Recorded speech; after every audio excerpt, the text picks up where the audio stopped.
These niggas be sensitive, boy. They name get in the trade rumor, and nigga, they ready to go wild. Well, I mean, I But can I get understand. it, I especially with understand that him. I he get it. listen. His situation was way different. Like He didn't feel his respected, situation was the closest to Scottie Pippen's I can remember, and he. outside of not getting paid. Scottie didn't get paid, so that's why he was so disgruntled. This nigga got paid, and they still treated him like he wasn't shit. I think he felt like 1A. He felt slighted. He just felt slighted. He got the MVP, nigga. He got the Finals He got the MVP, and he finals. felt He got the Eastern Conference Finals MVP, the Finals MVP. Finals MVP, and then the year that they last year he basically was an MVP candidate and kept the Celtics not just relevant, but them niggas was like a top 3 seed Nigga, they without was Jason Tatum the whole season. So he just felt like, nigga, what do you mean? Like, this nigga is who you should be getting up out of here. But you and I both know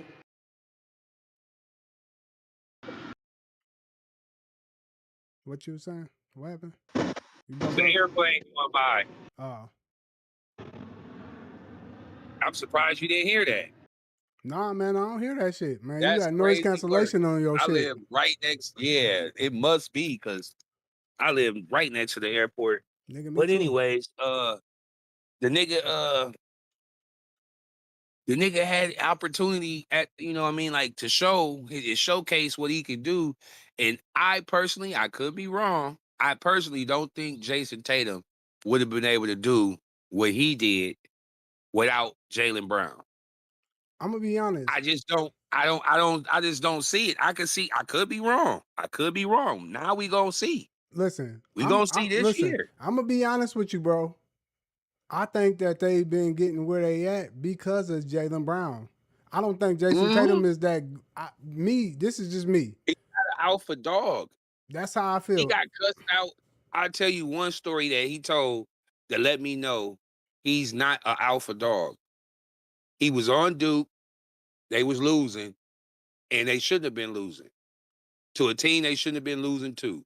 He said at halftime, Coach K cussed his ass out to the point where he was damn near about to want to fight the nigga.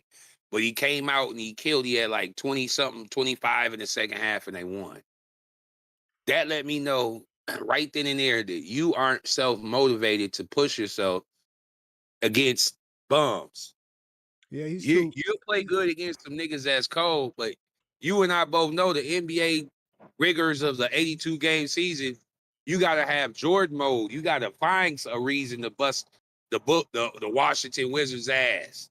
Facts. You know what I mean? Or you just never really see him. I just don't see him in that capacity. I've always seen him as like a great player, but just not a overall. I always looked at Jaylen Brown as their heart and soul. That's how I seen it. I'm not gonna lie, and I just don't feel like maybe it's his personality. He's too He's an laid back. introvert. Yeah, he's too laid back. He don't really seem like a leader. He don't Mm-mm, seem like he don't call you out on your shit. He don't give me that Kobe Bryant, that Kobe Bean Bryant, that Michael Jordan, that mm-mm. LeBron. He don't give me that vibe. He don't give me that KG in him, that Anthony Edwards. Nah. He don't look like he gonna Mm-mm. call you out on your bullshit. You know what I'm saying? So, And then this is the number one thing. It's Boston. right. Who would you rather have the face of your franchise? This dark-skinned black man who's always talking about black culture and us being more involved in business wise and having being in ownership, or this light-skinned dude who a mama's boy who just gonna do the status quo so he can get the bag and get up out of there. Right. He's just gonna do what He's they. more of a he just has more of a face that sells. Jaylen Brown don't Yeah. have. I don't even know what shoe deal he got. I don't I I don't know think if he he got has some one. foreign. I think he got some foreign shit. You know what I'm saying?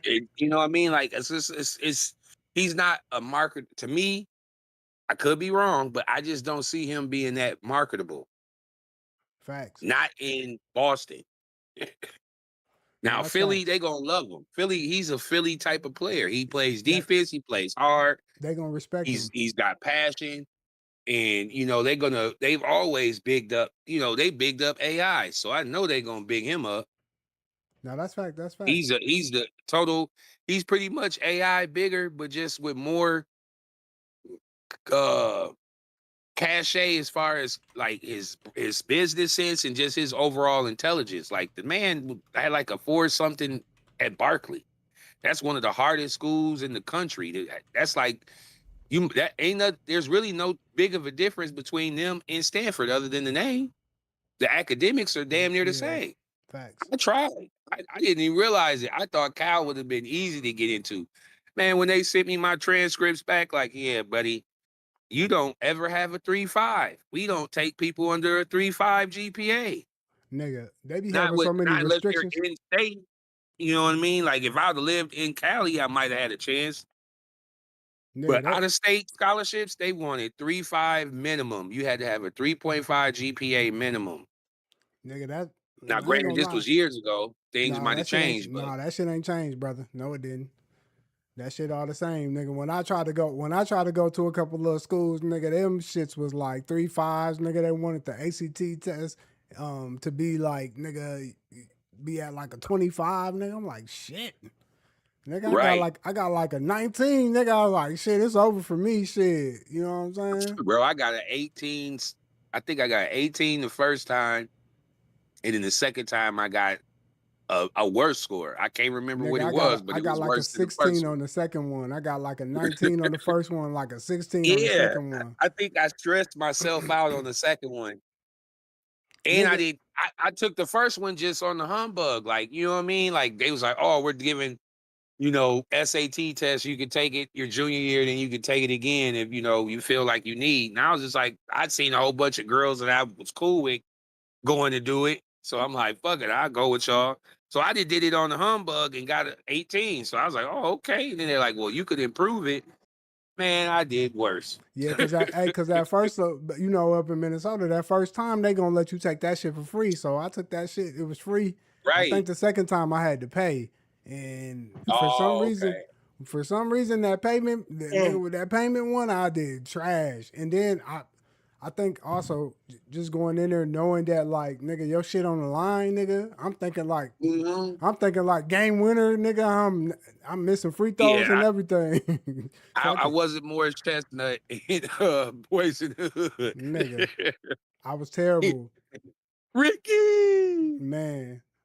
Threw it all away. But with that being said, man, we gonna get into it, man. Appreciate y'all for tapping in, Vivi. I see you tapped in, Mod. You know what I'm saying? You know what I mean? Yes, Appreciate you for sir. tapping in. Hey, man, it's the Bench Mod podcast. I got your boy in here with me, Neef, aka Mr. Perp. I'm your boy, Broadway Beats. You know what I'm saying? I flipped it around today. You know what I'm saying? But we gonna get into it because there's some real shit going on in the NBA. And like, let's keep it 100. I'm geek, nigga. Like I love when the NBA show us some Hey, shit. what's up? I love when the NBA show us some new shit that we can't predict. Like I never thought the season was gonna start with this much motherfucking drama going on. So this many politics and drama going on, man, it just makes it perfect for the league moving forward. Hey, and if you got some time, man, hey man, y'all need to go ahead and download the app Cal She, nigga, cause shit, don't miss out on that check, nigga. I missed out on it for the New York Knicks, and I'm just trying to tell y'all, nigga, go get that motherfucking bag, nigga. Me and Neef, we pissed. We predicted Man. that the Knicks was gonna win, and we missed the fuck out. So look, don't miss out like we did, and go make your predictions right now on Cal She. I wish I had the damn code. I might have Neef go ahead and download that shit, and we put his code up there, and make y'all niggas go ahead and download the Cal She app on him, give him a nigga a credit or two. You know what I'm saying? But Right. look, cause all we gonna do is bet on that motherfucker. We gonna predict shit, but getting into it, man. Before we even get into what happened so far in the free agencies, man, we got to talk about Malik Beasley, man. Malik Beasley and motherfucking Ed Davis, they got charged on a gambling case, man. Malik Beasley received bribes by co-conspirators. Basically, they used that to pay off debts that he owed to Davis, Ed Davis. I don't know how that happened. Somehow somebody bribed him into the shit. But my question for you, man, Neef, is should athletes involved in sports betting scandals receive lifetime bans like your boy did in baseball, Pete Rose, or do they deserve a second chance? They're cooked. It's over with. It's over with. Integrity. There's a few things as a man that you can't budge. Your respect and your integrity. If those two things aren't in alignment, you're not going to be successful in life. You're not going to be successful outside of any personal business dealings or personal, especially business. If you've ever worked at any job, they have you sign a conduct, how you carry yourself, things that you're going to do to represent them in the right light. You can't have a player on your team. It's just like this college kid quarterback that's trying to go into the league who got caught gambling and went to rehab and all that. Yeah, I want him to change his life around, but he's cooked as far as professional sports because the integrity of the game and with sports betting being such a big deal, it's impossible for people to even think that you're not doing something, even if you're not. Right. So why even have that shrewd of doubt in your on the players that you play with or the fans that watch you? And it's just not a good business model. It's like having a thief that like why do you think most jobs won't hire you if you have any, criminal things on your background check for theft? It's just not practical for them to take that liability. And that's all that would be. A player who's got caught for gambling would be a liability. He'd have to be Victor. It'd have to be like what happened with the pitcher for the Dodgers. Right. Like somebody stealing money from you and gambling. That's the only way you're going to be able to still be able to play, is that it has nothing to do with you. They just took your money and used it. You get what I'm saying with that? Yeah, I feel that.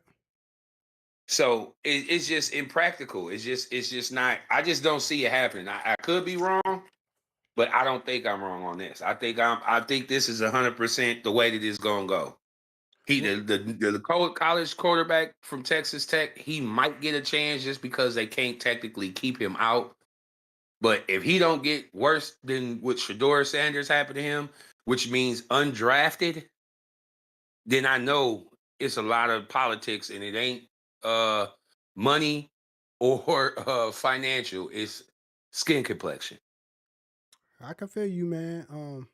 I see in the Because chat. there's no way he should get drafted in the NFL. None. He should, if he gets on the team, it's due to undrafted and they just, kicking the tires on that to see if there's anything. But eventually the backlash that they gonna receive from it, they just gonna say it ain't worth it. Facts. I feel that. I mean, I see in the chat my boy VV. VV's telling you no second chance this shit happen. They saying you right. You know what I'm saying? But I'm gonna have to disagree with your motherfucking ass. I'm gonna be honest with you. It's the first look. Everybody deserve a second chance. So you telling me if I go to the motherfucking store and I, you know what I'm saying, forget to, I miss out and I forget to scan some shit at the grocery store and I walk out that motherfucker and loss prevention come and say you stole this shit. I shouldn't be able to go back to the store again because I stole that shit, but it was on accident. My point of saying that is you got to look at sometimes people are being pressured. You know what I'm saying? When they looking at this shit, it be mafias and shit involved in this shit. And like niggas be scared. Like you ain't never seen a mafia come pull up on you and say, nigga, put 100, nigga, we putting 100,000 on you that you don't score over 10. You like shit. If you like, what if I don't do it? They showing you pictures of your family and shit. Man, give me a motherfucking second chance. It should be a case by case basis. So like, if you got the evidence to show, like, look, this wasn't part of my plan, but they came to me and they was on some bullshit, and I was worried about my family. I should be able to, you know what I'm saying, get a second chance. I understand. Just watch over me. Like, make sure y'all keep an eye on me and make sure I don't do this shit again. Just keep a watch on me so that way I know I'm protected or some shit. Like, it got to be some line drawn between that, because like I don't think in every situation it's a benefit it's a benefit for the player. Like for this situation, let's say he was bribed by co-conspirators to pay off a debt that he owed. So that means somebody came to him, might have put him under duress or some shit. You know what I'm saying?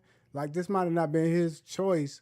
Now, if it was like his cousin or something, or his auntie, or like homeboy or something, and he was like, "Look, nigga, I ain't scoring over 15. Nigga, put that shit down on me, get 100, and I get the money back." He wasn't getting the money back, so he wasn't actually benefiting off of this shit. So I feel like in this type of situation, he should be able to get the pass. You know what I'm saying? That's all I'm saying is like it was by accident. It was like me going in the store and I missed scanning that motherfucking bag of chicken, and I walked out and them niggas from Walmart loss prevention caught me and was like, "Look, you stole this shit." Okay, well damn, I did. Let me go ahead and pay for this shit then. I got the bread. I ain't scanned it. I walked out there with this motherfucker. Let me go. But if you see me fake ass scan it and go past and do it like I did a transaction, cool, then I can understand you saying what you saying. But like shit, it should be a case by case situation is all I'm saying. With that being This is said, I'm glad you said this. This is why I'm about to eat that up eat that shit up. right now. Eat that up.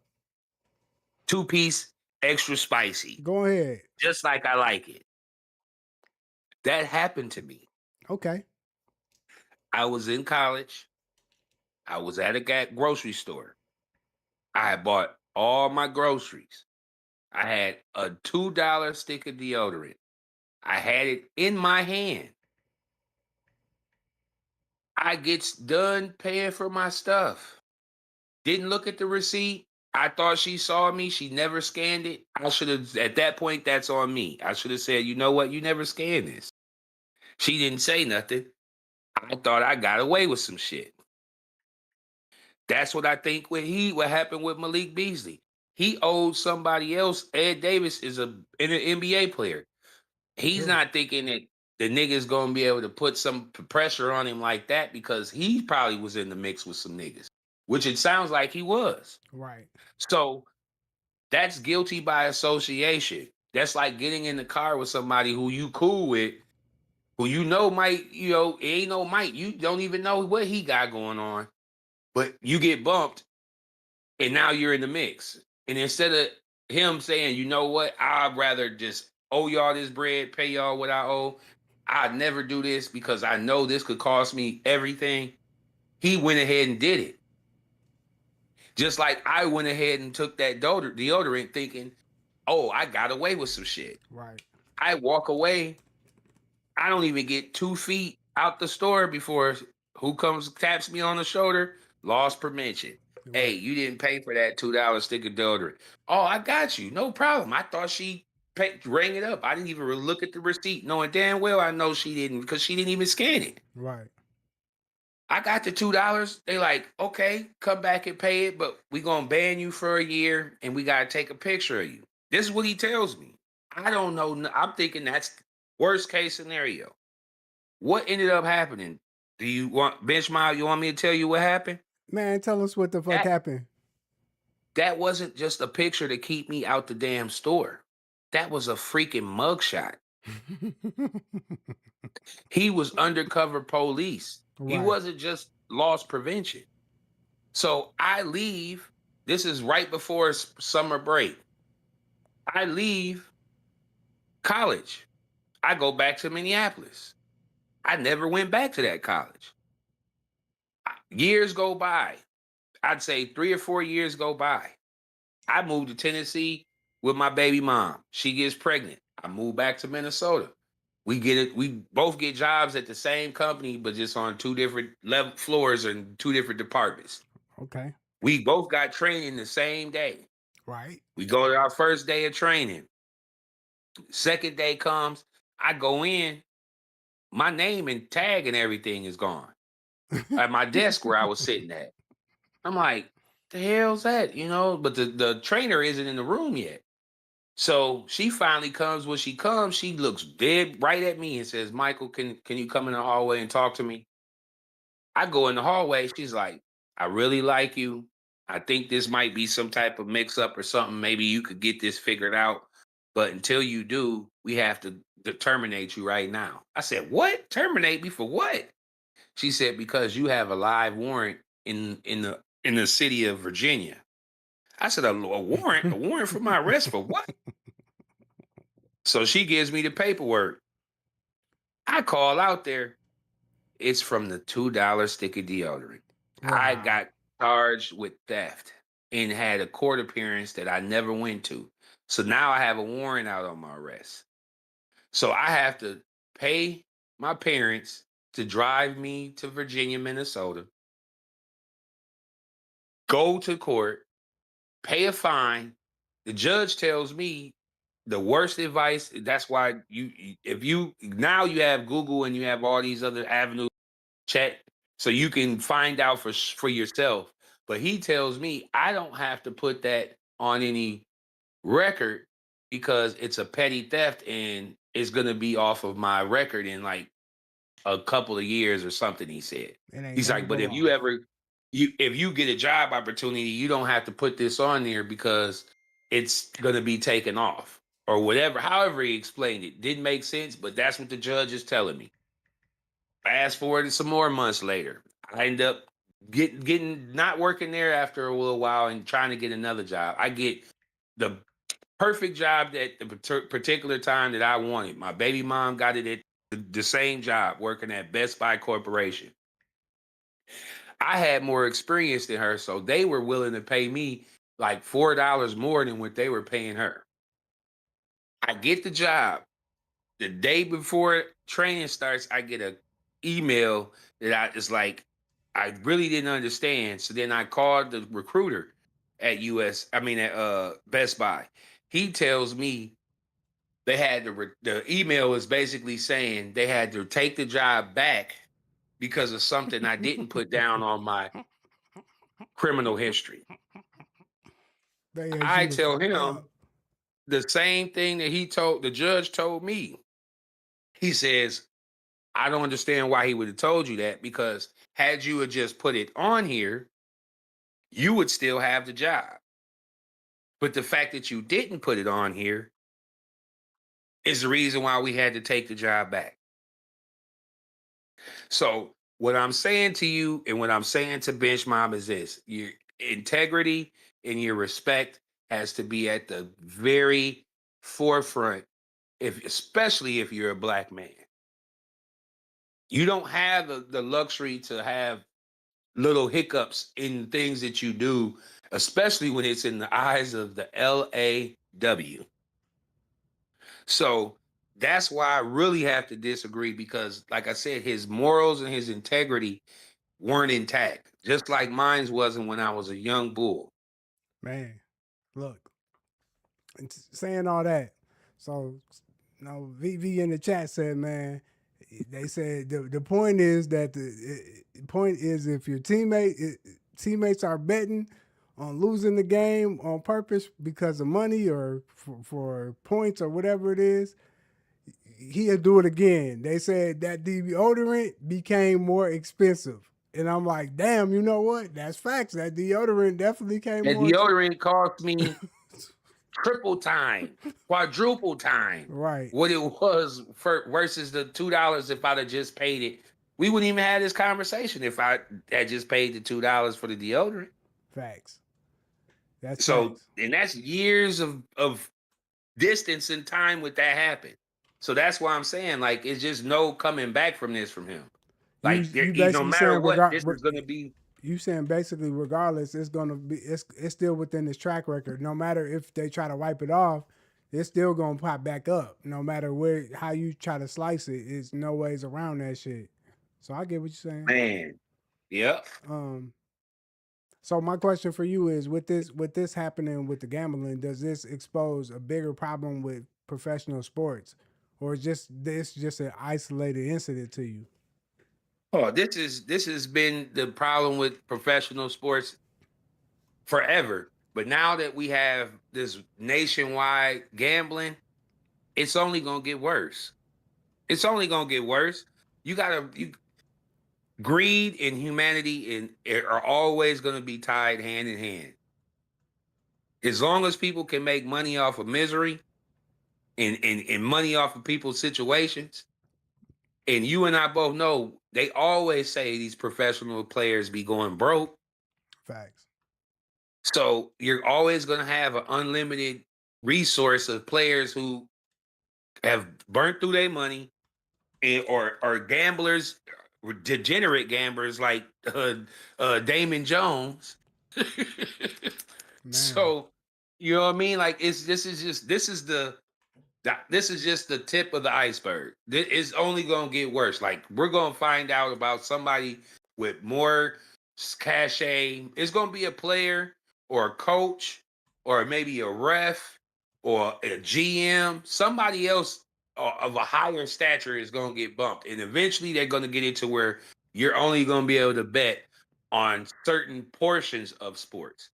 I think it's gonna come down to where you can't really even bet on players. Right. You're gonna have to bet strictly on wins and losses, scores, like how you almost damn near how you do with like uh like individual sports.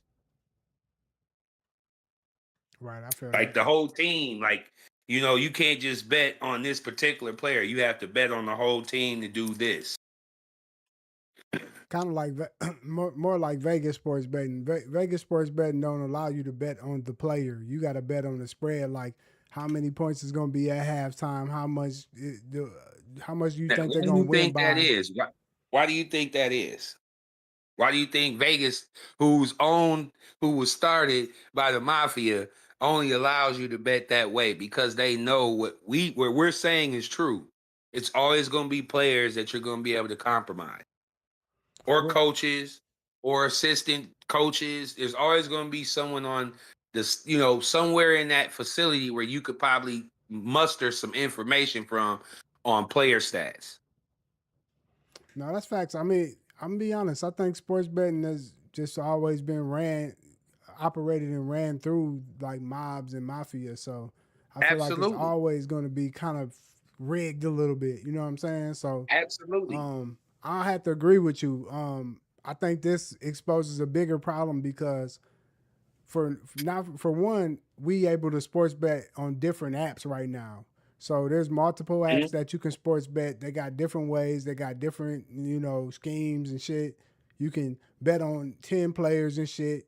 Man, they looking. Vegas ain't trying to lose that motherfucking money. Like so, we done seen, Hmm. bro. I done had times where I was supposed to win $1,000 off of $1, and they take a player out the game, and he only needs to score 2 more points. So I know that shit real. I know they like looking at it Mhm. because I'm not the only person who did it. They making sure they ain't trying to pay out that money because let's be honest, Vegas is set up to win. So you know what I'm saying? They not trying to lose all that damn money. You know what I'm saying? The only reason why New York even won the playoffs and got that championship because they already knew they was going to be people betting on the players, people betting on the point spread, and people betting on who's going to win overall. They'll take the loss on whoever's going to win overall as far as Knicks in five, um, who's going to win the championship. They cool with that, but they already know like when it comes to these players, y'all going to lose y'all motherfucking money. We going to recoup our money back from that. So we cool with that part. But we not Mhm. gonna allow y'all if we just let them win and everything go down the right way, we gonna lose. We ain't making no money. You know what I'm saying? So I mean, hopefully they get it together because like I don't even sports bet like that. You know what I'm saying? Like I stopped betting on. I was betting on players and stuff, and I started seeing that shit, and it just demotivated me. But we gonna move on to John Morant. He officially got traded. You know what I'm saying to the Portland Trail Blazers for Jeremy Grant and Chris Murray. Shit. My question for you is, um, which team do you think was the clear winner of that trade? You know what I'm saying? Was it the Grizzlies or the Blazers? Well, on paper, it looks like a great. Right? I mean, not on paper, it looks like the not the Grizzlies, the Portland. Portland won this just because they got John Morant for peanuts. Right. But like I was telling my homeboy, our homeboy Craig, I think they know something we don't. Because you usually don't see a player of that caliber getting traded for peanuts. Like Rudy Gobert trade got more in return than that. And you can't tell me that Ja Morant, even with the headache that he's been off the court, isn't a better player on the court and has a huger upside on the court than Rudy Gobert. So I just feel like they know something we don't, and I don't see it working out with him and Lillard. I think Lillard is a great mentor. I hope that he can kind of, guide him in the right direction and get him on the right path so he can get back to being Ja Morant again. But if we're right now, being that we're having this question right now, I have to go with the Portland Trailblazers winning this trade. And it Well, ain't even close because Jeremy Grant ain't been good in at least 3 years as far as like trajectory of being better than a role player. And he's older, so he's just nothing but a role player. And he's really like a bench role player at that. Yeah, he can give you some starter situation, but he's a tweeter. And then Murray, he's another tweeter. Like there, you got two tweeter positions. Like I guess with this new NBA, you want to have a lot of 6'6", 6'7" wing / guards that can multitask, play defense and shoot. And so they got two of those, but they're gonna be ass chips next year. Like them, uh, mate. I think really just them and it's like a couple of. I think maybe Phoenix. Who else in the West? I can't think of just two other teams in the West that are going to be worse off than them two. Like I just don't see. I see Booker gone by All Star or trade break or whenever the trade deadline. I could see Booker being right on out. yeah, he might be gone. Um, It's just time. Like you might as well rebuild. You're not doing nothing in Phoenix, just like they wasn't doing nothing in Memphis. True, but and there, see, you answered your own question, and I'm glad you just ended it off just like that because that gives me enough to cook these motherfucking chitlins and put them in a motherfucking pot, nigga, and stir the motherfuckers up and stank up the whole house. Because guess what? I'm gonna disagree with you. The person who got the better end of this stick is Memphis. They whole point and whole choices that they chose to do, and the reason why they got rid of John Morant is because he's not fan friendly. He's not good for the corporation as far as like who's going to the sponsors and shit like that. So they was like, we got to get rid of him. He's actually declined in the last 3 years. He hasn't been the same type of player. So they was like, look, we ain't tripping about who we get. We just trying to get him off the books and we gonna rebuild. So Memphis won in this situation because they whole purpose was to get rid of John Morant and to get rid of Jaren Jackson. And so when they made the move to get rid of Jaren Jackson, we already knew that they was in rebuild mode. Their whole purpose was not to personally win next year. They're looking to go around. What's my guy's name? Big man. Can't think of his Boozer, name. Um, Cam Boozer. who? Cam Boozer? No, the other nigga. What's the other nigga's name? The other big dude. Oh, you talking about the center from Iowa? The center. Him They're and not building around him. they building around both of them, Cam and the other dude. You feel me? Both of Oh them yeah, yep. They're together. going big. They're going big because of the. I mean, it makes sense. You got to deal with Victor for the next whatever years. You got to deal with Joker the next whatever years. So it made sense that like if you don't have a big man in the West, you don't have a realistic shot. Now I agree with you on that. Now this is the only thing I can say.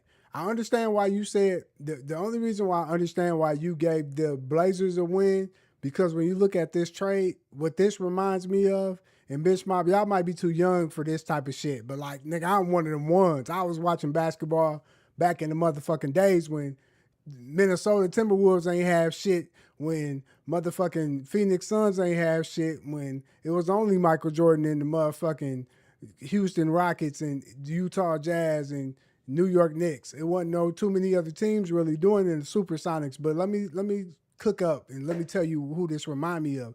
This remind me of Steve motherfucking Nash and what you call it? Jason Dallas, Kidd. Jason Kidd on the Suns, nigga. So what this do is it gives the Portland Trailblazers so much depth at the point guard position and at the guard position that they'll be able to be free. You don't have to. You currently don't have to worry about who you're going to put in positions to play make. Now you got two damn near three playmakers that's going to be on the floor at different times. So you just need some decent ass role players, some players that can, you know, just fill in the gaps, 3-and-Ds, some power forwards that can rebound and guard, and you just leave that shit up to John Morant, Damian Lillard, and what's my other guy's name? It's another dude that play in the play. Anderson. Yeah, and Scoot. And you do it that way, nigga, and that team is gonna be together. Now, am I saying they a playoff team? Hell no. But they might be a play-in team. So, you They're know that definitely a play-in team for sure. They that definitely a play-in team, and they could fuck around if Lillard comes back like he's anywhere close, and they can get some chemistry, and they can have like a Isaiah Thomas, Joe Dumars type of combo with them smaller guards. They might have a chance to get in the 8, 7, 6. Even I see their high is 5. I don't see them being higher than 5. Like that's their ceiling to me in the West at this point in time. Things could change, the season could change, the injuries, whatever. But right now, we're having this conversation. I'd say the high would be 5. Bottom would be not making the playoffs and not even making the play in. And shit. then at that point, hopefully by mid-season they start getting rid of some of them guards and getting some assets. Right. That's the main thing. I mean, like you said from the beginning, Because you hopefully got a bunch of them now. it, You it, got you put Scoot on them. Yeah, I heard Scoot was already on the market. You could throw him back out there. You could throw Lillard out there. Like you could throw some pieces out there to try to get some picks back in return if they ain't gonna even make the play in. and I think it's like you said, Lillard is there probably to conduct the maturity of the two players. Absolutely. He's a super vet right now. Like Right. he's coming off a torn Achilles. Like at this point, you can't tell me he's playing for a ring. So he's Right. just playing for the love of the game and trying to get better, getting back to where he was before. And hopefully, like I said, he can mentor because Ja needs it. Like, even though he had his daddy in his life, clearly he didn't, his dad was more on our see, and that's the difference between our generation of parenting and the generations before. And I guess that's kind of going off topic, but I'm gonna just bring it home by saying like weren't we wanted to be more of our kids' friend and parent versus our parents and the parents before us just wanted to be a parent. If you just so happen that you love me and you wanted to be friends with me in that type of capacity, and we had that type of bond, cool. But that wasn't my intent. Versus us as parents, we wanted our kids to love us and care for us and be friends with us, to open up to us and tell us stuff, not knowing that's changing the dynamic of a parent and a child. A child should never feel comfortable to where he says and does things like I see shit online where they allow their kids at 4, 5, 6, like one of my homeboys. He allows his daughter at 6 years old to cuss and do everything around them, but she has enough respect to not do it in public. But I still don't agree with that. Yeah, But that's that's just wild. that's how they yeah, but that's what we live in nowadays. I see Blueface do it all the time. His daughter be Like, cussing him out. yeah. So that's what I'm saying. Like we gotten too close to trying to be friends with our kids versus actually being parents. And I think that's what John kind of got with his dad, just the, Right. the dynamic. Even though he drilled him and got him to the league, It's like he can't brothers. tell him he's not.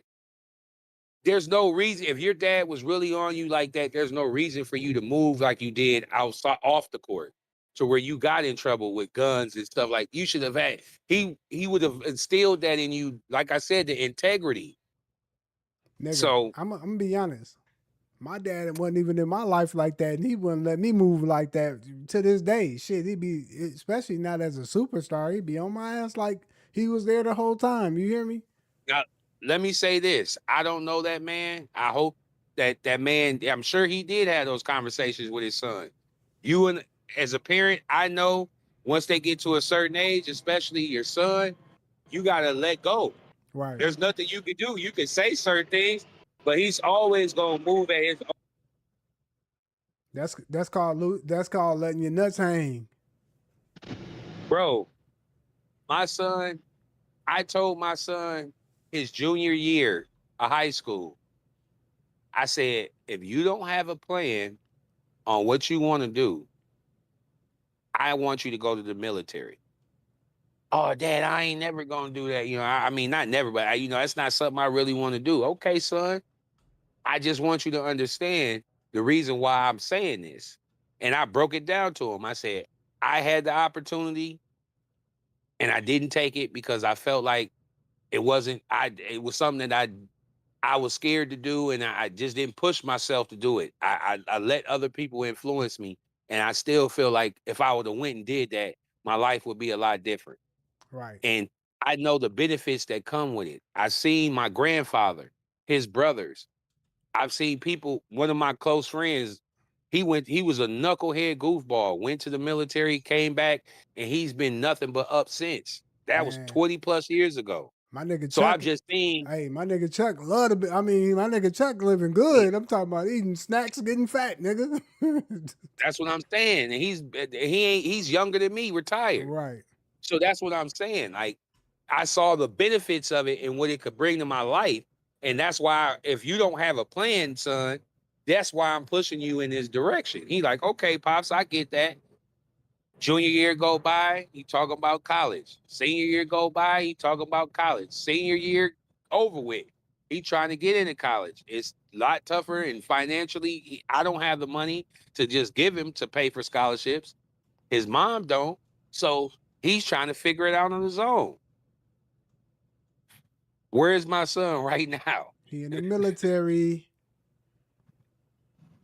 And it's the best thing that could have ever happened to him. And I know this without any inch of my doubt. And it ain't because I want my son to serve his country. Of course, that's just the icing on the cake because he's sacrificing for all of us. But ultimately, I know it's going to be a benefit because it's going to give him structure. It's going to give him the opportunity to take care of himself, and he's going to be on a path for success as long as he stays within the realm of what he's supposed to be doing. As long as he don't go off of that, he's going to be perfectly fine. And as a parent, that's really all you want is your child to be able to do more than what you did. Now that's facts. That's facts. And the correlated back to what we were saying in regards to Ja and this trade, that's the one thing that scares me with Ja is that I don't know, and I feel like Memphis knew. Memphis knows he's not gonna grow up. He's not gonna become the player that we thought he was. And this is going to be his story because I've just never seen a team give up on a player like that so fast and not get nothing in return. Like even with Right. Kevin Garnett as into his career, we got more back than they got. Nigga, they ain't get shit. I'm talking about nothing. You got two players. You didn't even get no picks. That means you just wasn't confident in the You player that he you wanted was, and that brother gone. right. You was like, You get him hear off the me? books. Get him off the books. Let's get him out of here. And that's the one part where I do agree with you is that Memphis did win in that aspect because they know what we don't. They definitely know. They wouldn't have took that. They wouldn't have did that move. And for them, see, What? I knew what that meant when they traded Jaren Jackson because Jaren Jackson was decent. When they broke He them was up, there. He was the heart and soul. right? When they broke them up first, when they got rid of Hey, Bain, yeah, when they got rid of Bain, I knew that they didn't believe in what was going on no more. You know what I'm saying? they felt like that potential had reached its peak. Right, And that's kind of what we did with Cat. right. That's facts. All right, man, we gonna go ahead and push on because we got some more cooking to do. You know what I'm saying? We finna go. Matter of fact, we gonna motherfucking make some Kool-Aid now. You know what I'm saying? Because we speaking about. You know what I'm saying? I like to mix my shit with the grape and the lemonade, nigga, Oh, this what you type of know shit. about that combo? That combo gonna get That it might done. be the bro. There's a restaurant in Vegas. I gotta say this real quick because you said that. I forgot the name of it. It's something chicken and waffles. You can get that at that restaurant.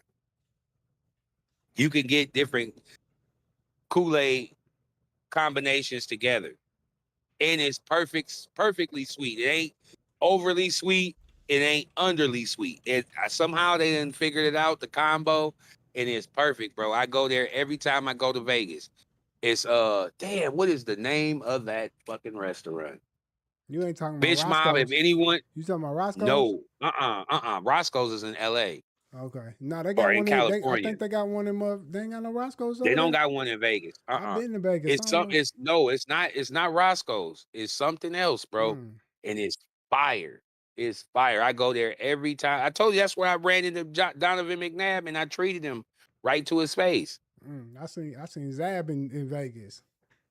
I see I see Donovan McNabb with his son. Oh, you treated him in front of his son. You was disrespectful, nigga. I, all I said was he was a bum when he was with the Vikings. I said, man, you was cold when you was with Philly. But when you came to Minnesota, you was hot garbage. He couldn't do nothing but laugh and walk away. Hey, And I was telling the truth. you was telling the That's truth. why he didn't even back himself up. Like, oh man, I was old. That was at the Nigga, end of that my career. him coming to Minnesota was nasty work. But Nasty work. yeah, shit. Why you have to even bring that shit up? But yeah, because you brought talking about Vegas. But all right. Um, with that being said, man, in it. Kool-Aid. Oh shit, I done dropped my mug. Damn. Okay, with that being said, we is talking about the purple and gold, you know what I'm saying? So I had to mention, you know what I'm saying, the grape Kool-Aid with the lemonade, you know what I'm saying, just for that whole reason. We don't know the restaurant yet, but it's gonna pop up in your mind. But with that being said, LeBron James, he told, the Lakers yesterday that he was not returning to the team. Since then, the Lakers have acquired Walker Kessler and who else they acquired? Let me see. So this, The backup center from the Raptors. I can't say his name. I'm about to tell you right now. So this And wasn't even Colin Saxton. and Colin Saxon. This wasn't even in my questions, but since I seen it, I had to go ahead and um, add it to it. But my question for you, before we even talk about LeBron James, is how do you think this upgrade is going to do for the Lakers since they got Walker Kessler, Colin Sexton, I don't know who this other dude is, Sandrio something, Quentin Grimes. I think that's all they got. So they definitely won. Anytime you can get 4 players for one, and 2 of them are at a premium need. DeAndre Ayton is on the market. Oh, he said it's called Not that Lolo's. He said it's called Lolo's, nigga. That's what it's called. Lolo's Chicken and Waffles. Yeah. Whoever said that, bitch mob, appreciate you because that's exactly what I'm talking about. And if you know, you know. Facts. You're a real one for that one. But what you was gonna say? Uh, Ayton, DeAndre Ayton, he's on the market. You're not gonna pay Kessler what he got paid, and he's gonna be starting over Kessler. So, and he ain't trying to come off the bench. So he's on the market. You feel like DeAndre Yep. Ayton's on the market? And they just re-signed him, so they can't trade him to the trade deadline. Huh? They just re-signed him. They can't trade him to the trade deadline. Well, he'll be on the market unless they're going double big, which they could. They could. I think maybe that's what they're going to do. They're going to go Kessler, Ayton, and then I don't know who they're going to have it. They probably had that shooter that they got from Atlanta, the white boy. I can't think of his name, Lavia or something like that. Lavera or some shit like that. Yeah, him at the 3, Luca at the 2, and Colin Saxton at the 1. But Luca will really be the 1. I ain't gonna gonna lie. Or no, I take that back. It'd be Austin Reeves at the Yeah. 2 and Luca at the 1. I forgot about Austin. My bad, Austin. AR, my bad. You one of them real ones. So I apologize from the bottom of my heart. You was really you put yourself in a position. I'll never knock a nigga who came in the league and didn't have shit, got a two-way deal, and then worked his way to the. It's almost unheard of what he's done. So I got to give him nothing but respect. Now, That's facts. with that being said, that's 3 players on their team that are starters that don't play defense. Luca, Reeves, and that other dude. He tries Who more than Kessler? them two. No, Kessler's all defense. I'm talking. That's why they got him. DeAndre Ayton. He don't play no D like that. So you got DeAndre Ayton, Reeves, and Luca all on the floor in the starting lineup. So their ceiling is probably three seed, best, worst case scenario play in. I see them at least making the play in. You got Luca, he's gonna go for 30 every night. I'm gonna be honest with you. I didn't like these moves that they made. You know what I'm saying? They could have They're all predicated to Luca. shit, but that ain't gonna cut it. Walker Kessler, Colin Sexton, Lavera. I mean, shit. Who else they got? The Lavera. backup center. They got So the the backup center, he's actually really good. Like it's just that we didn't watch the Raptors. They didn't play on national television like that. But I watched them enough during like the season because I got NBA ticket that he's actually a decent player. He could do a lot of different things. So he's a good, decent backup. man. And I believe he was the second most wanted center outside of Kessler. So they got the number 1 center in free agency and the number 2 center in free agency. I don't give a And damn what. then Listen, I don't give a damn what they got. All white boys, unathletic motherfuckers, brother. It's about to go down. These niggas is not finna be shit. You telling me they went to hey, go get the motherfucking all white boy team and 3 black I, niggas? this, Boy, they this tripping. This finna be this is what I'll say to you that. tripping, This is man. what I'll say to that because I saw that and I thought the same thing too. I think they're gonna have just because they're of the skill sets of the guys. I think they're gonna be okay. I Man, don't see them like I said. The high is the ceiling is 3. I didn't 3. say 2 or 1 in the West. I said 3. That's the ceiling. That's like if they're just outscoring everybody. Like it doesn't matter that they ain't playing that much defense because they're scoring 115, 120 every Man, night. that shit ain't go. Listen, they had LeBron, motherfucking Austin Reeves, and in Luca, and they was struggling. Man, brother, it's But they not going. got Bron in year 23. I This don't give a ain't damn, Bron with bro. I don't give a. motherfucking Miami I don't give a damn if they had or LeBron even in with year Cleveland the second 18. time around. I don't give a damn if they had LeBron in year 18. With no defense, they wasn't gonna be shit. Like That's true. like nigga, if you ain't got no defense, this is a defense. This is a defense of league to win Defense wins championships. We just seen that. The Spurs they had offense, but they lacked a little bit of defense. They couldn't stop Brunson. They couldn't stop my boy. What's my boy's name? OG. OG and Ginobili. They couldn't stop him. Miles He Bridges. said Anna Ginobili. Yeah, yeah, you know what I meant. I can't Ananobi. You know what I'm saying? There you go. But they was struggling and shit. Defense is going what's going to win when they get to the tough. Absolutely. Once it get tough to in the middle of the season, it's going to really show who these guys really are. Yes, they might be decent at the forefront, but once it start getting down to where you start pressuring players and you start putting them in positions to where you got to make certain players do shit. You said Walker Kessler is a defender. I guarantee you put him in the playoffs in his ISO game all day, his toes is going to be slow as hell. He's going to be lackadaisical on defense. The other dude you said he ain't shit. We know DeAndre Ayton ain't shit. He's a crybaby. So as long as he's fucking crying, they ain't finna win no games. He don't really want to be Who he say he didn't want to be? He said Kessler is the perfect center for Luka. He's a rim runner. He sets picks. He's a good pick setter, and he can block shots. Like that's what he's known for is blocking shots. we gonna see. He's not no rebounder, but No, that's he what the averaged dude 10 from the rebounds. Raptors is. He That's what he can hit the ball. I mean, you're center. You're 7 feet. In you today's NBA, they don't. If you watch the game, there's only one person really going for a rebound on defense. Everyone else shoots and flies and runs the floor. That's why that's what we're trying and that's why we're looking and projecting the Timberwolves to have a 3-guard offense. It's because we're trying to run the floor and get down court.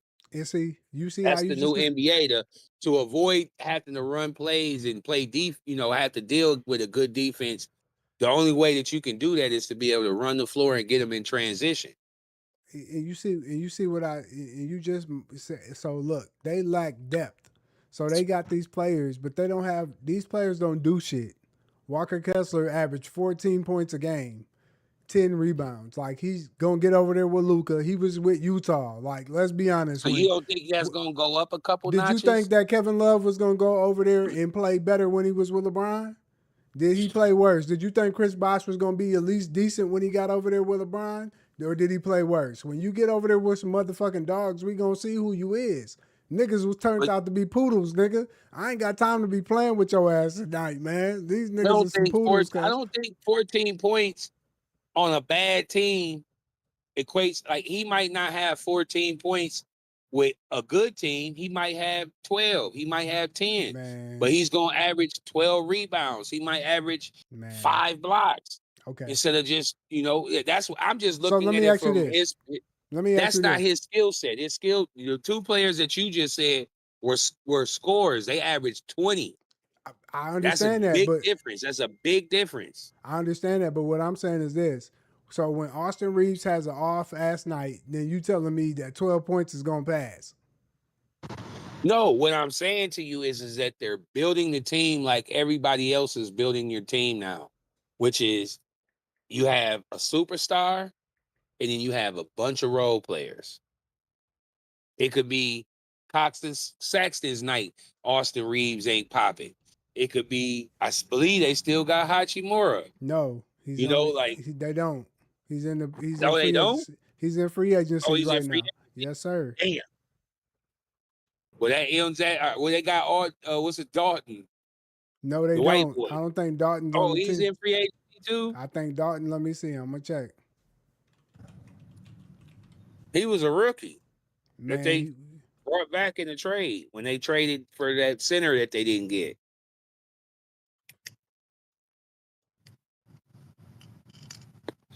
But nonetheless, let's move on. no, they do. They We still beat got him. They still got him. But okay, they still got Dalton. But he's not getting no play. We know that. But Yeah, he's not getting no play. okay, speaking of, okay, so you know what I'm saying, that was just speaking on the Lakers and shit, but I just don't think they gonna really be that great. You said I'm gonna put them in the top, I mean in the lower end of the 5-6 categories. I You ain't gonna, saying that's their ceiling? 5'6" yeah, ceiling? 5-6 unless they show me something else in the next couple of days where they improve and do something different. I got to see something else with the bench. You know what I'm saying? Okay. If I don't see nothing Yeah, else their with the bench bench is still old and and super young and whack. Like Jake, you still got Bronny. yeah, but Brian left his son. He said, "Hey, baby boy, stay it's your time ass. for you to fly, man.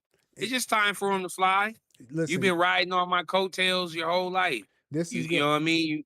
Listen, I'm going to keep it 100 with you. This is going to be JJ Redick's worst season. I'm telling y'all right now, Bench Mob, he likes to coach running the floor and motherfucking defense and on some Pat Riley shit. He don't got them players right now. So I'm telling y'all right now, this is going to be his worst fucking season.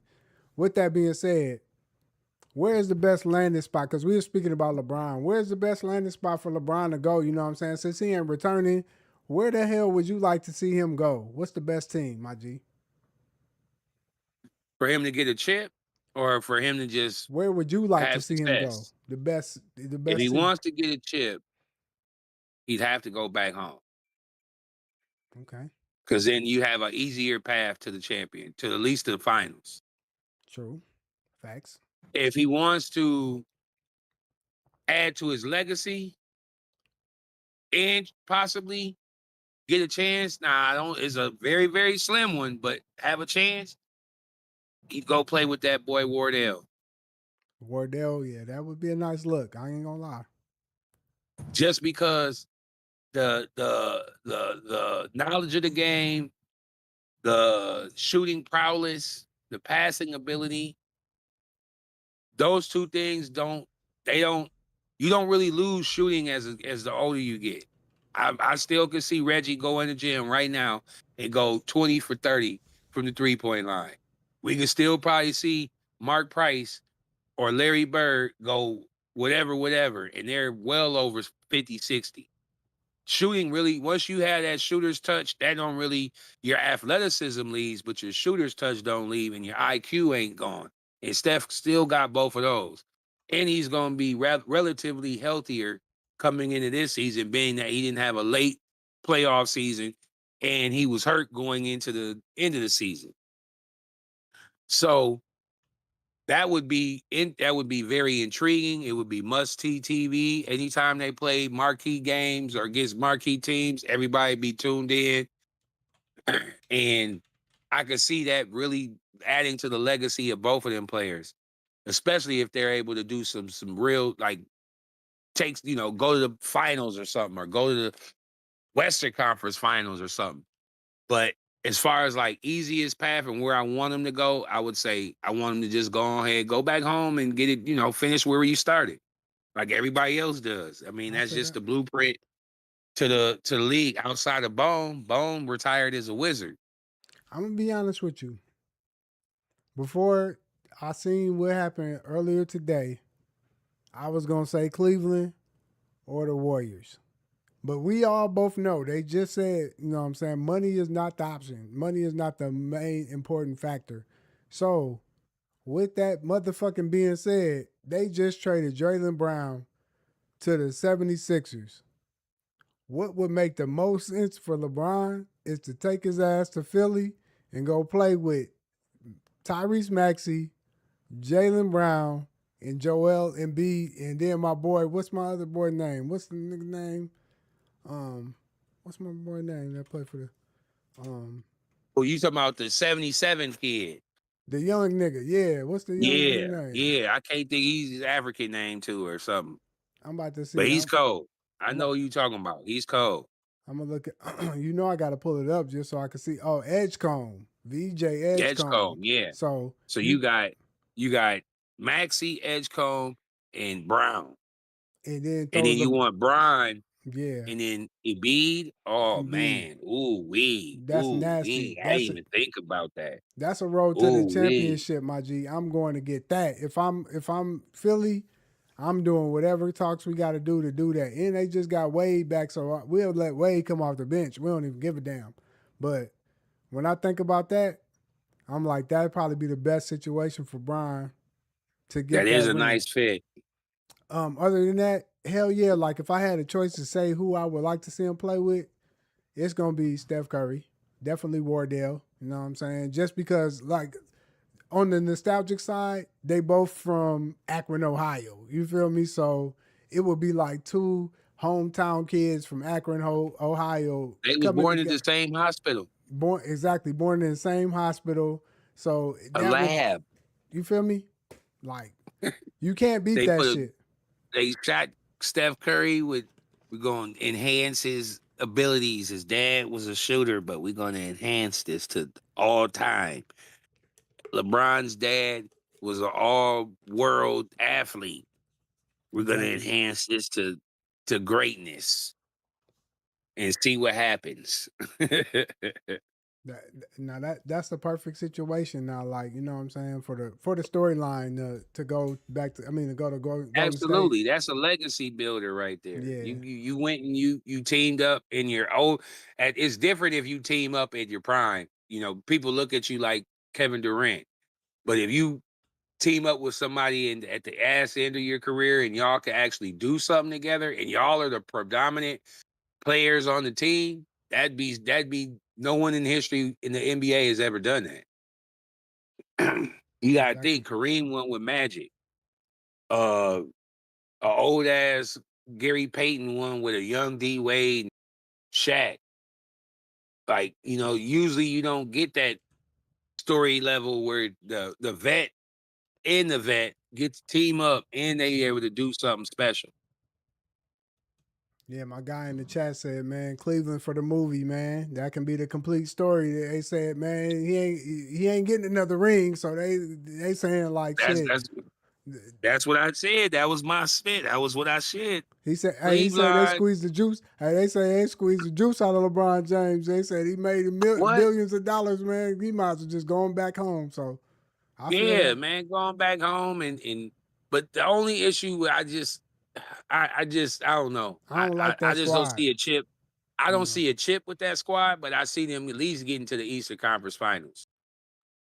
Yeah, he would definitely like for sure. But I don't know. I mean, because James Harden and Donovan Mitchell are some, and LeBron at this age, he gonna Yeah, they pass. they dribbled them. Yeah, they dribbled the ball to the ground. Yeah, so I don't know, man. But okay, we're gonna go ahead and move on. You know what I'm saying? With that being said, moving on to the next topic on the bench mob, man. It was normally we just got a couple topics and we could just move through this shit, but Kawhi Leonard, man, shit.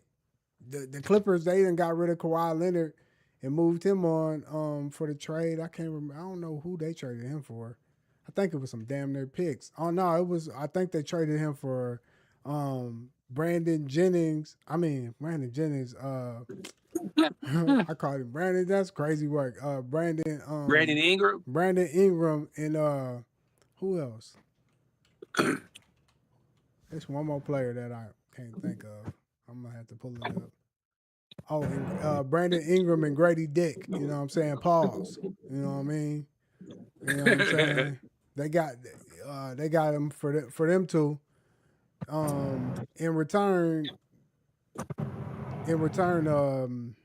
the Toronto Raptors got two first round picks or a first round pick. Yeah, two first round picks and a second round swap. Um, my question for you is: do you see at this point of Kawhi Leonard's tenure, do you see him being able to get another team or him to be like 1A to get a team to get a ring with this, you know what I'm saying, with the Raptors? You think it's possible for him to do that? Absolutely. And Yeah. I'm gonna tell you why. As long as he's healthy, absolutely. If he's not healthy, absolutely not. But as long as he's healthy, he's shown he still has the capability to be that guy. Like what he was able to do in the All-Star game and then just uh weeks on in and just he just went on a tear for a while in the league. And if he could still do that, especially around playoff time, and then like I said, it's the East. Anything can happen. You can go from least to first. Detroit showed you. It don't take much. All it takes is y'all being able to win game in, game out by playing defense. And with them still being able to keep the focal point of the team, and now he's not the focal point. He's just more 1A, which is more his personality and his play style. And then the it's the perfect situation because the person that is the superstar or the franchise of the team, Is Scotty? he's not a scorer. Who's Scotty? Yeah, he's not a scorer. Yeah. So he's not tripping if he don't score 30 and this dude does. As long as they winning, he's not gonna be tripping. No, I feel So that. it's the perfect blend. And then like I said, the East is so wide open. That's why everybody's willing to do what they're doing. They saw what the Knicks did. You went and got one player and a bunch of role players, and you went on a run and won that thing. Why can't we do the same thing?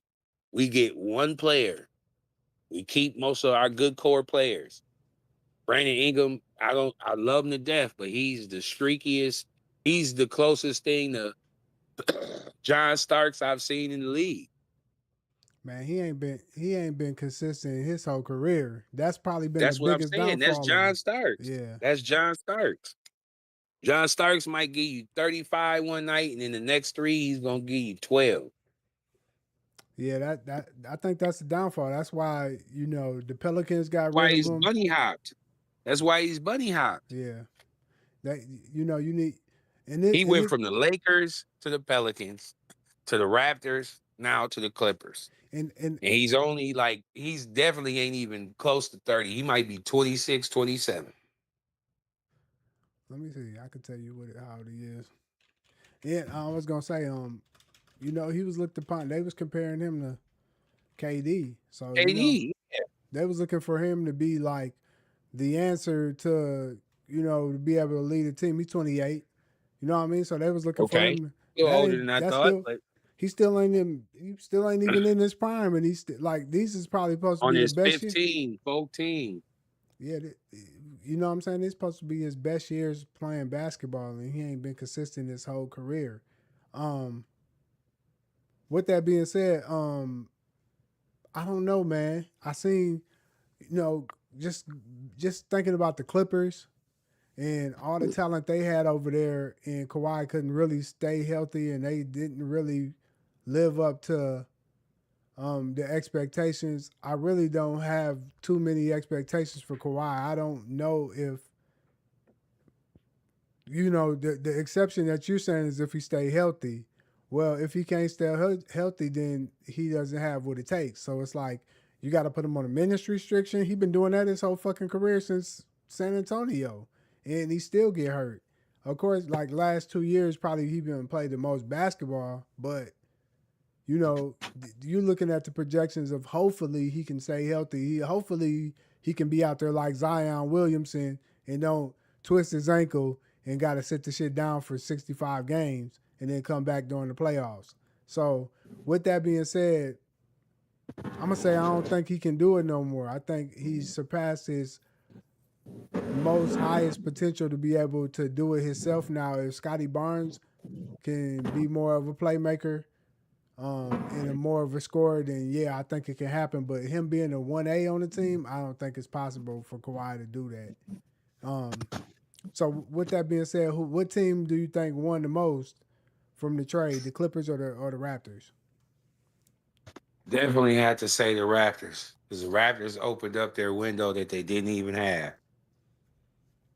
I feel that. I'm gonna have to agree with you. I think the Clippers, once you go all in and say, give me Brandon Ingram and Dick Grady, you looking more towards rebuild. And if you really want me to be honest with you, this probably gonna be Ty Lue's last year with the Clippers. You know what I'm saying? I'm gonna be honest with you. Absolutely. He's done. Since they're in rebuild mode, they grabbed him to come over there and win some shit. If they don't get to the playoffs or they low seeded and playing, he's done. So I expect the Raptors to do better than the Clippers next year for sure. All right, man, and our last subject for the bench mob before we get to bencher start is Jonathan Kuminga. Man, he declined the $24.3 million deal, which would allow him to get another year on this contract and the team option. My question for you is: was him betting on himself right now the perfect time to do that, or is he gonna make a costly mistake? Like, is he gonna end up taking a pay cut this year since he didn't take that 24 million? History would tell us he did just because it's never really worked in the favor of the player if he doesn't take what's given to him. Especially if he's not a marquee superstar, all star caliber, made an all star, or at least been in the mentioning of making an all star. If you don't take what they're giving you, it usually backfires on you in the long run, and you end up being in a situation to where you don't have the it's almost like the Dennis Schroeder situation. You want to take the money that they offer you and then outperform it versus not taking the money and then them being able to make sure that you underperform. So with that being said, I feel like he's taken a gamble on himself, which he's done for the last few years to Right. even be in this position to be with Atlanta now. So why stop now? You know what I mean? Like I feel like that's kind of where his mindset is. It's like I've been gambling on myself.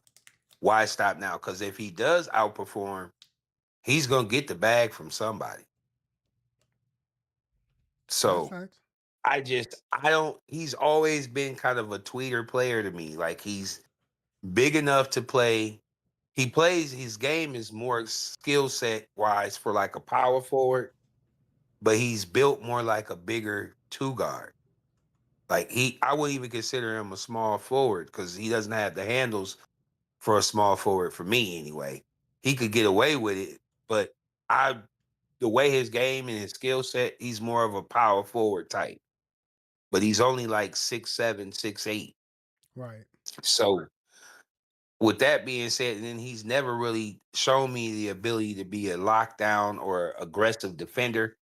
So if he could improve on that and like I said, really build his stock, he's gonna get the bag from somebody. But history has shown us that this doesn't work in the player's favor when they pass on a deal with a team that ultimately controls how this plays out. Yeah, I'm gonna have to agree with you. I think when I look at this situation, it is the league, it is professional sports. So I feel like, I mean, regardless, even if it puts you in a worse situation, go get the motherfucking money right quick. Go grab that money, and if you devalue yourself for a year after you make this 24, then you can just sign like a 1-and-1 deal to where you can build your value up and probably just go to like Sacramento or something, somewhere where you get an opportunity where you can be like a one or two on the team, but putting yourself out there and gambling on yourself right now when most teams don't really need that position that you said. Like a lot of teams don't really need the small forward or the power forward that's going to be a 1A or a 2. So on any given team right now, he would look more like, a third option. And I don't know if in his mind he can accept being a third option. You know what I'm saying? He's very good, but I don't know if I've seen enough from him. And maybe that might be a little bit of player development, not just giving him the opportunity to show himself. But with that being said, his confidence is not up there how it's supposed to be. And he plays decent. Don't get me wrong. Like when you look at him, you see spurts and you like damn. Some games you see him and you like damn. He dropped 33, and then he do some Brandon Ingram shit like you said on some John Stark shit and drop 12, and then he go to 5, and then he have one for 23. So then it leaves you to where you can't really gauge what you think he can do. And I think a lot of that comes with just accepting which role he would be able to fit in. I think the whole time he's been in the league, he's always looked at himself as a 1 or 2. And he hasn't been able to accept that he might just be a 3-and-D player, and we might want to see you just filling those gaps. So I think if you ask me, I think this year he takes a pay cut, but it's going to be important for him to go to a team where he can thrive and have more of a bigger role. Because if he just goes in there and he doesn't, then he's going to just, no, it's going to be what you said. It's going to be a Dennis Schroeder situation. With that being said, what team would you like to see him play on? I'd love to see him with like the Pacers. Oh, yeah, that'd be I think the nice. Pacers would be a perfect fit for him. I think Yeah. with Halliburton and the pace, and he's a gazelle.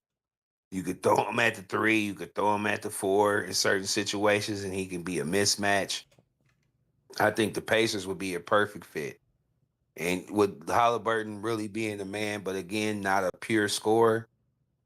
You know what I mean? It takes Yeah. that you know what I mean? So I think that would be a perfect fit for him. I like that. I ain't gonna lie, I like that. Or I'm gonna be honest with you. Um, he probably would fit good too, like just on a team that don't really got a chance. And if I was to look at a team that really don't got a chance like that, I would say um maybe somewhere like Utah, maybe somewhere like um even Phoenix wouldn't be a bad situation for him. Maybe somewhere like shit, the Hawks or something like that. He just needs to go somewhere where he With the doesn't, Hawks. huh? He's with the Hawks. I mean, okay, my bad. He with the Hawks, my bad. You said that right. Maybe like Chicago Bulls or something. He just needs somewhere where um you don't have a main small forward just doing shit. Of course, like I said, Utah, they got marketing and shit like that. But you could kind of move situations and put marketing at maybe like the four or something. But when you look at the Chicago Bulls, they don't really have their whole situation kind of filled out where you know where it's just set in stone. So with that being said, like I just would rather see where he could get more of an opportunity to do more, um, and that's where he's going to be able to expand, get the most out of his, get the most bang for his buck as a player in a low market team versus him going to a high market team. Because we both know if he go to like a Detroit, which he might could, because if the Jalen Duran don't go over there, then shit.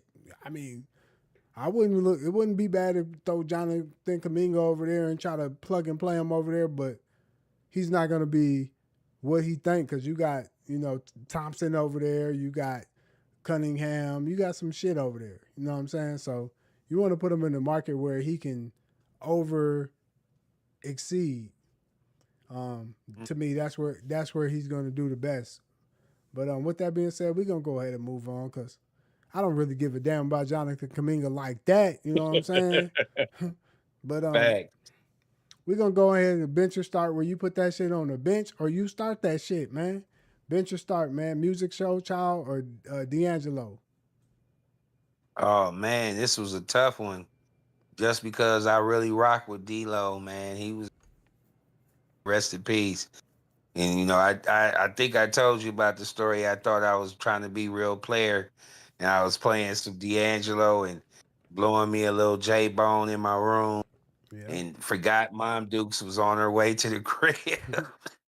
And so I seen her because my way my room was, I could look out my back window and I could see who's pulling up. And I see my Dukes pull up in the backyard. I try to hurry up and open the window, blow get the smoke out the room. And sure enough, nigga, she came in the house and was like, man, smell like you dig in here. I'm like, I don't know, man. I think Auntie was blowing for Sheila. So she had to ask her, and she definitely held me down. But when she saw me, she was like, "Negro, don't you ever blame me for you trying to get your whoopty bam on in the crib. You better go outside with that goofy ball." I'm like, "Yeah, you right, Auntie. Good looking, man. I'm glad you held me down, held my hey, grape." hey, nigga, you was listening to Brown Sugar. I Nah, want some of it. this was How the does it Untitled, feel? the Untitled Yeah, album or whatever that album was. Was it Voodoo? yeah, Voodoo Facts. Yep. That shit And was then, but banging. yeah, music. Just so to answer this question, I'm gonna start Music Soul Child just because I listened to his album back to back to back. Like his tracks, his whole catalog of hits, I can listen to all the time, all day, every day. He's that guy. So starting him, and I'd have to bench D-Lo, unfortunately. But they both are legends. I'm gonna have to double down with you. You know what I'm saying? I fucks with D'Angelo. I fucks with D'Lo, like you said, man. D'Angelo got some shit, but that motherfucking Music Soul Child album, I don't know what that shit was called, nigga. Oh, what was it called? Nigga, I'm about to I pull could it up. picture the album. The picture of the album is in my head, but I can't think of the name of the album. I'm And he finna. had some joints. He had He some had some shit. joints. I'm talking about that shit was banging. What the hell was that shit called? You looking it up? I'm trying to. You already know I'm pulling. You already know I'm trying to pull that shit up. I don't see that shit. You can't pull up Music Soul Child's music catalog or albums? I'm looking right now, but I'm trying to. Man, I'm looking on Wikipedia, so that should be. You should have just Googled it. You know what? That's right. I think it's called Soul Star. I don't think it's that. Maybe it is. I think that's what it's called. Either way, cold. Yeah, I think that's called because I'm looking up looking up the tracks, and no, I don't think that's what it's called. No, sir, that ain't it. I'm looking at them songs, and no, sir, that's not it. Shit. Hold on, let me try.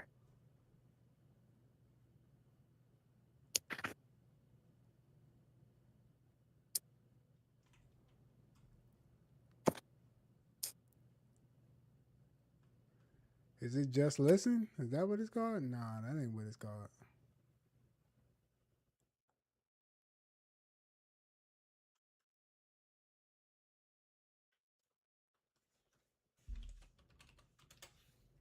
But however, that shit was banging.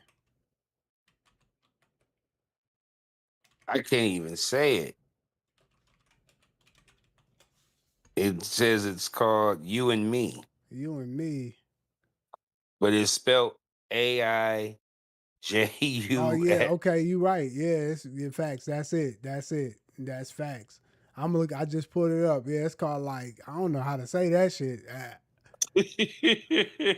I ain't never And know then the shit. one in 2002, banger. The one in 2008 on my radio, classic. Yeah, he had some shit. I ain't gonna lie. And then like that one with this the love and all that. The whole album was banging. Hmm. Um, I bench start, man. Oh, say that I had to start music and bench D-Lo. But bench start, Scissor or her. Now, Bench Mob, this one was hard, man. That's easy for But me. it's only hard because Scissors got some joints that I really rock with. She got Like some shit. that joint she got with Ty Dolla $ign, I listen to that all the time. But her, she did that remake of that Janet joint, and it's so timeless. I can listen to that all the time. A matter of fact, when we get off this pod, I'm gonna listen to it. So for that in itself, I gotta start her, and I'm gonna have to bench SZA, unfortunately. Damn. Damn, I'm gonna have to go the opposite way. I'm gonna have to start Scissor and bench her, man, because I'll be listening to How Could You Snooze and Miss the Moment. You so just nobody like you do. That's the shit. I ain't gonna lie, she got some shit. I ain't gonna lie, when I listen to her shit, I be like, damn, she on some hood shit, nigga. You know what I'm saying? Yeah, she definitely is. You be like, damn, I thought she made it sound like a love song, but she's stepping, nigga. But real talk, I gotta fucks with Scissor for that. But bench or start the Kobe Grinch sixes or the LeBron South Beach eights. My bad. Say that one more time. The Kobe Grinch sixes or the LeBron South Beach eights. Oh, so I got to You gotta go with only them. because Bean. them beans was so crisp. I gotta bench them. I was never a Kobe Bean Mamba shoe Negro. I told you I stopped wearing Kobe last when he left and went to Nike. When he was at Adidas, I was with him. Them joints was official hoop shoes. But them LeBron South Beaches, I got them joints when they came in. And the way I got them, bro, was at the barbershop. Mm, I'm at the barbershop. My barber at the time, jack of all trades. You could get a haircut and get just about anything else. right. And I mean that literally. So this particular day, he just so happened to have and was selling them, and they were my size. So I scooped duped them up, and I was going to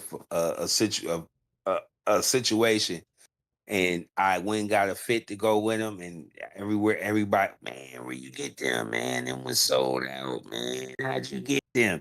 So them Grinches, they were cool. I love the concept, but just me personally, and the love that I have for my guy LBJ, I gotta start those joints and bench them Kobe Lashes.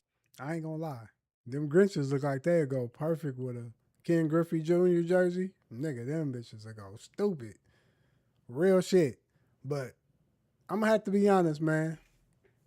I ain't a Kobe Bean Bryant fan with the shoes, but shit, nigga, them Grinches was fed. Nigga, I wish I had a pair of them. I ain't getting either one of those. The South Beaches or the Grinches. But so I don't be on bias and be just only Brian this and Brian that. I do like them Kobe Grinches. And if I had a choice to pick out either one, I would probably go with them Grinches. So I'm gonna start the Grinches, and I'm gonna bench them South Beaches. You know what I'm saying? I apologize, Brian, because you know you my nigga, man. I don't normally, you know what I'm saying, do no shit like that, Brian. But nigga, I gotta go with the Cobes, nigga. All right, bench your start, man. This is a hard one for He- me. He's flawed. He's Fr- flawed. Fruity Pebbles or Fruit Loops, nigga? What you going with? Man, that's not. This was the easiest of them all. The fruity pebbles all day, every day. The Fruit Loops were like the. I hate those. I would eat them if I had to. There was nothing else, and that was all you had on deck. So yeah, I'm gonna knock them down. But them fruity pebbles, nigga, you might go through the whole box, and they used to always make sure they Facts. had the littlest, thinnest box that they could sell you. Man, But that they'd box is sell so you small. a quadruple box of them Fruit Loops. Nigga, them Cause they Fruit know Loops. nigga, them Yeah, Fruit Loops will be in the cut for months, nigga. Especially if your facts. mom was like my mom and bought multiple cereals that time, them Fruit Loops will last Mohican. Facts. Them are like some honey nut Cheerios or something. Them shit's gonna sit there for a Man, minute. them for a minute. Hey, I'm gonna Or be better yet, not even honey nut, bro. Just regular Cheerios, nigga, where you gotta add the sugar on the motherfuckers, nigga. Stop them playing. jokers, them bugs would be there. They'd be so stale and dead. You be pissed when you gotta add that sugar on top of them motherfuckers, boy. Man, or what about Raisin Bran? I hated raisin bran. I hate raisins. But I'm gonna be honest with you, Fruit man. Loops. I'm You at was starting them Fruit Loops. nigga. I'm only the reason why you gotta start the Fruit Loops, nigga, cause like, okay, put it like this. Out of all the cereal, Fruit Loops is one of them one cereals, nigga. You gonna drink the milk after that shit. Like, nigga, you like, let me hit this milk though. You gonna wait and you gonna hit that milk after. Like, for the most part, most of the cereal, you probably like don't hit the milk after that shit. Yeah, Just gonna eat you that shit. crazy. Cocoa Pebbles Cocoa or Pebbles or or like or Cocoa Puffs. cinnamon You're toast, knocking down that cereal. cinnamon toast Cinnamon crunch. toast. Yeah, You're you gonna knocking do. down that But milk. you not doing that with the fruity pebbles, nigga. You not doing that with the frosted flakes like that. Like you not doing that with the Nah, raisin brans. you still have residue of that bull You not doing raisin that bran, with honey bunches of especially. oats, nigga. None of that, bro. Nah, So you have too much resin in the in the milk. yeah, so but yeah, like so you see, it's 100 other cereals, nigga, but it ain't that many that you gonna drink the milk after that shit. Like, so with that being Yeah, said, and you know, you can't let them fruity pebbles get too soggy. So nigga, you gotta be on, yeah, yeah, you you got gotta to be on eat the them time right test, away. nigga. You feel me? You can't get to talking, jaw jacking, and then you go back to it. Facts, you gotta do that ASAP. So I'm gonna start the fruity pebbles, bitch the Fruit Loops. You know what I'm saying? Venture start Romeo Must Die or the Wood. That's easy. Man, so Romeo Must Die kind of grew on me, but it's still watching it back as an adult. The acting from Jet Li is just so bad. It I couldn't really get jiggy with it as an adult. So the Wood I still could rock because I got homeboys that I consider brothers. And we've been friends since high school, so I can correlate and relate to that a lot better. So with that being said, I definitely got to start the Wood and bench Romeo Must Die. Even I'm though rest in peace, Aaliyah's fine self was in it.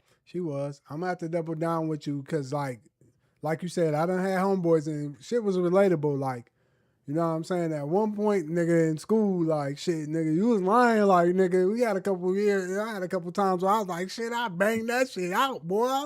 And I know for sure I ain't hitting no shits. And I was lying, like, Man, nigga, I put her through the mattress, nigga, and definitely didn't put her through the mattress. But shit, you couldn't let the homeboys know, like, in them high school years or them junior man, high schools, you gotta make it like man, you you threw it down. crack something. You was trying to crack something every time. Yeah, so and you know, you was on the game. You was on the game like who can get the most numbers at the dances and shit. Like we was doing Mm-hmm. that. So you know what I mean. All that shit they did, man, I could relate to. So I'm gonna start the Wood and Bench Romeo Almost Die. I probably only watched that shit like 5, 6 times. But we gonna move on to the throwback questions, the TBQs. Um, and I'm only gonna ask one of them. I ain't gonna ask both of them because they kind of similar. So let me ask you this: What song can you remember back in your school dance years that they always played at every school dance, nigga? Let them know. I don't know. It wasn't every school dance, but I remember the song that used to definitely get everybody on the dance floor. What's And they that? played it one time and they got as far as the interlude before a teacher realized the lyrics and cut that off. And everybody was mad in the mug. And it was that Silk Freak Me Baby. Oh yeah, they was they Let me was. lick you up and down till you say stop. Soon as that part came on, teacher was like, "Oh no, Let y'all me are play tripping." with your body, baby. Mind Make you, this is you. like eighth grade, junior high school That was the dance shit.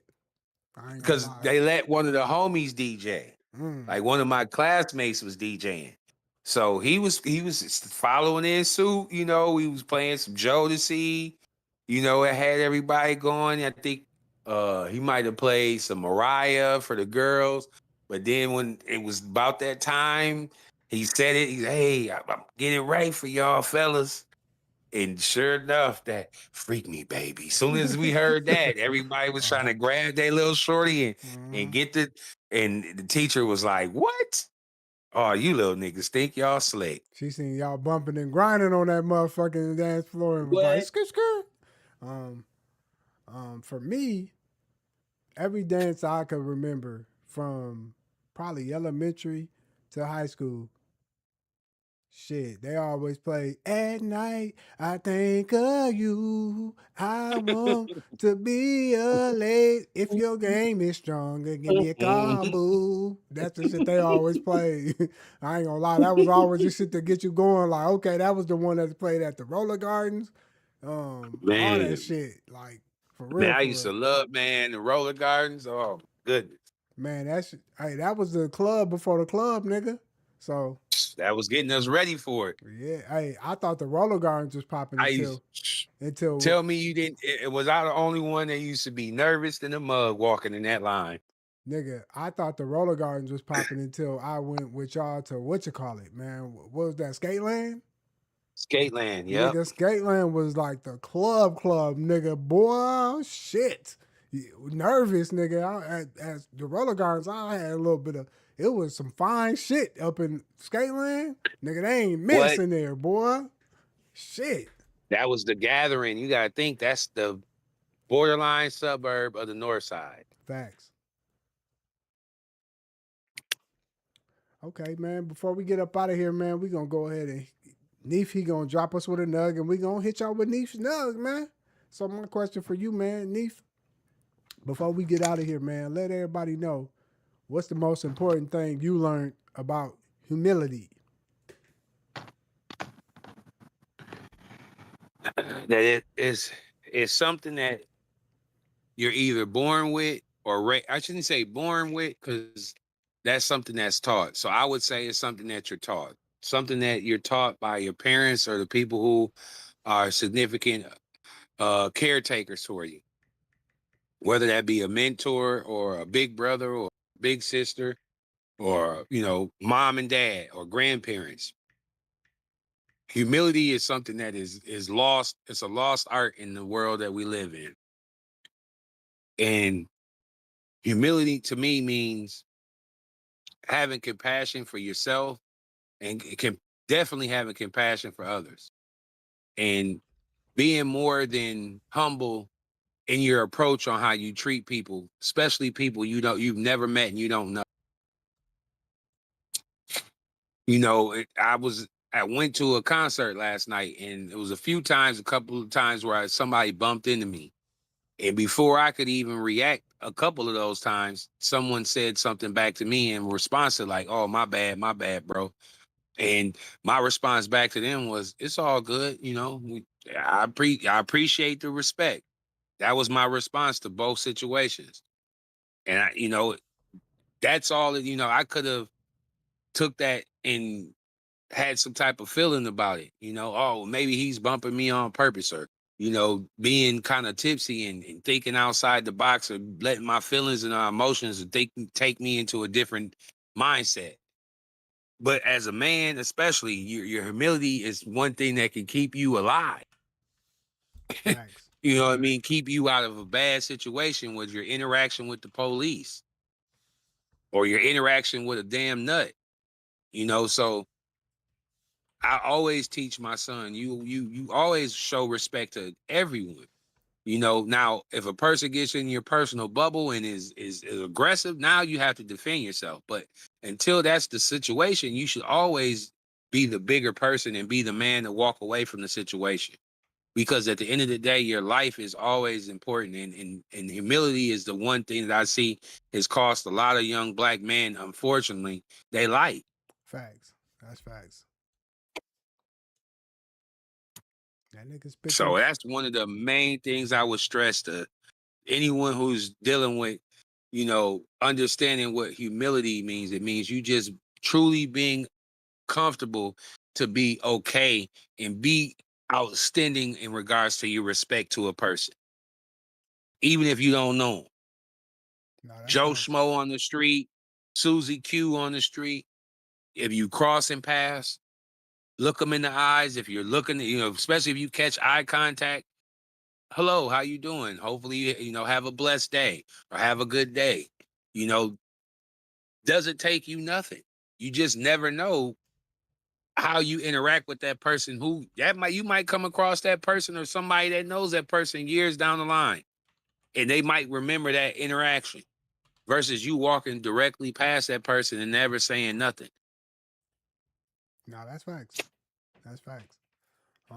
Yeah, man, Neef, he just dropped a motherfucking nug on y'all, man. He just put y'all with a whole, just gave y'all a good picture, man, of how to make sure that you have some humility in life, man, and it could definitely save you from, being in awkward situations that could possibly make you go down the wrong road. So, you know what I'm saying? Make sure you show acts of humility in life, man, when you moving forward. With that being said, man, we got some motherfucking bills to pay, you know what I'm saying?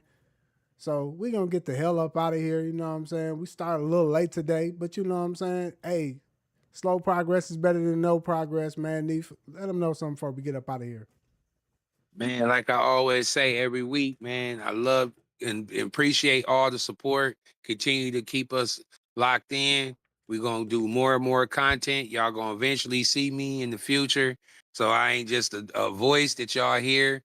And continue to stay focused, stay positive, and most importantly, blessed up and encouraged. Hell yeah, like he said, stay blessed up, stay encouraged. And yeah, man, we definitely finna get him up on the cam soon, you know what I'm saying? Real soon. Sooner than later. But y'all, man, we appreciate you for tapping in. Hit the like button. Go ahead and subscribe, man. If you can share this, say something in the comments. We definitely appreciate all the love that y'all got. VV, I see you tapped in with us the whole time. I appreciate that. With that being said, it's the Bench My Podcast. I'm your boy Broadway Beats. I got your boy with me, Neef, aka Mr. Perp. Yes, And sir. it's almost perp season, so he gonna get you perped up. And we only talking about Vikings, not no, you know what I'm saying, no Baltimore Ravens, none of that shit. No Hell no. Colorado Rockies, none of that shit, man. We talking Hell about no. Vikings only. So, you know what I'm saying? Skull gang. I appreciate y'all for tapping in, and you know what I'm saying. Y'all stay blessed, and we out this thing, man. Love. We out.